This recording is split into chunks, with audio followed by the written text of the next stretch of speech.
I've faced a multitude of challenges since being diagnosed with HIV. It has been almost 17 years since I was originally diagnosed.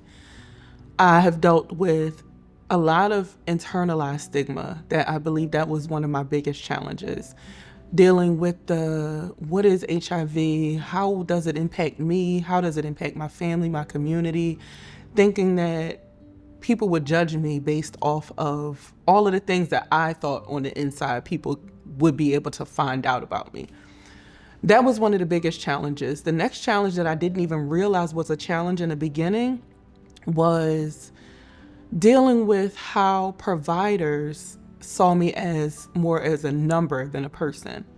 I was a case number. I was patient at 10 a.m. I was, I didn't like that. I didn't like that. Now, my original providers, I do have to backtrack a little. My original providers were amazing. So I didn't even realize a lot of those things existed until I started my advocacy journey and other women began sharing it with me. Experiences that they've had, the fact that we were not represented well in different aspects, such as pamphlets or infomercials that show across the screen when you're sitting in your doctor's offices, things like that. I was kind of naive in the beginning, didn't even realize that that was a thing until some of my sisters began sharing their journey with me. And then I also had to change providers once I moved to a new state.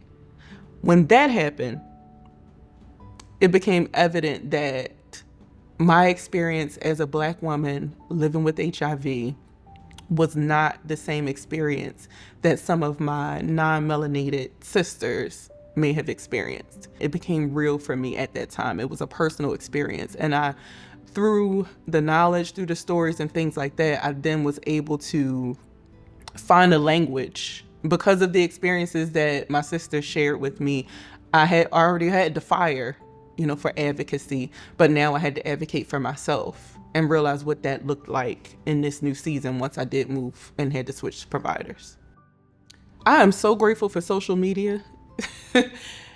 I'm very grateful for social media. While social media wasn't a big thing in 2008 when I was diagnosed, I guess around 2010, around that time frame, 2011 is when things started getting bigger and I started seeing other women like myself.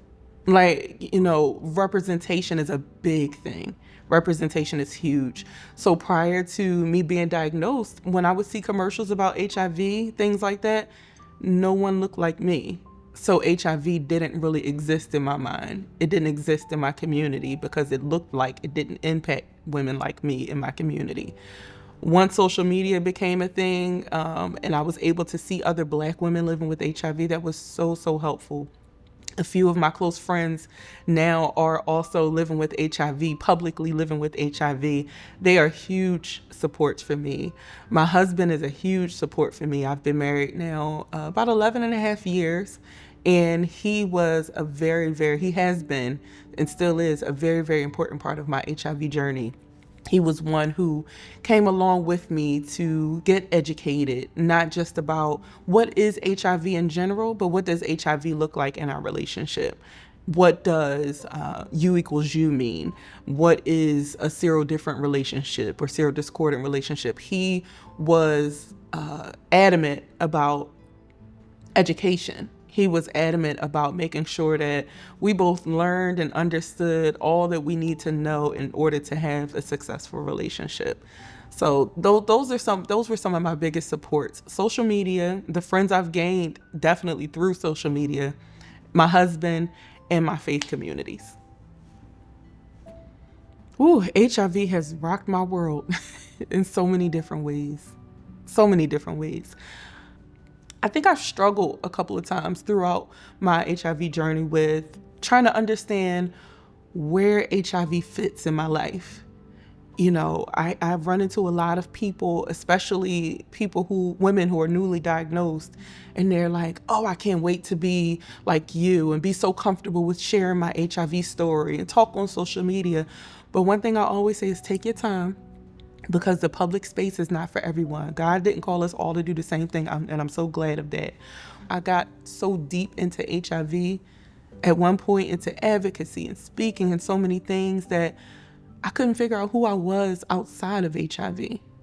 You know, I had to reconnect with a lot of those other pieces. You know, Lynette the mom, Lynette the wife, Lynette the daughter, Lynette the student. Just who is she outside of HIV? So I actually had to put HIV to the side, if that makes any sense. You know, I had to say, okay, HIV, you sit over here.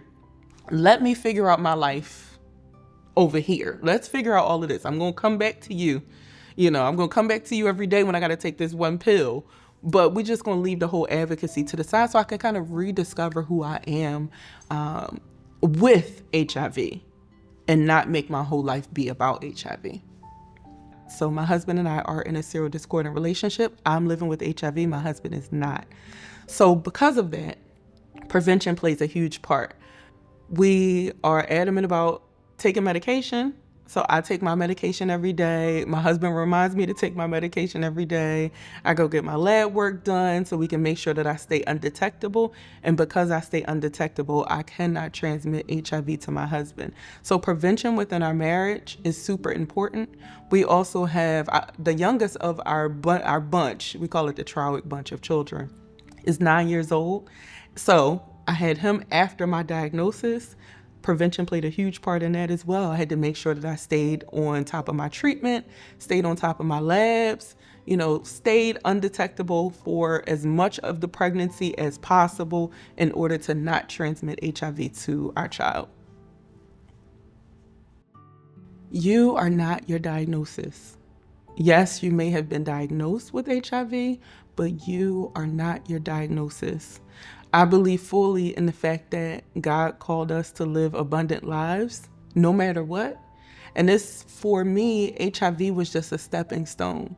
So HIV can just be another thing, another way that God is able to you're able to have a testimony through something that somebody may have thought was so horrible. You know, of course, this was not always the story when I was initially diagnosed. It was devastating. It was a huge blow. I did not know. I would not have been able to see this portion of my life.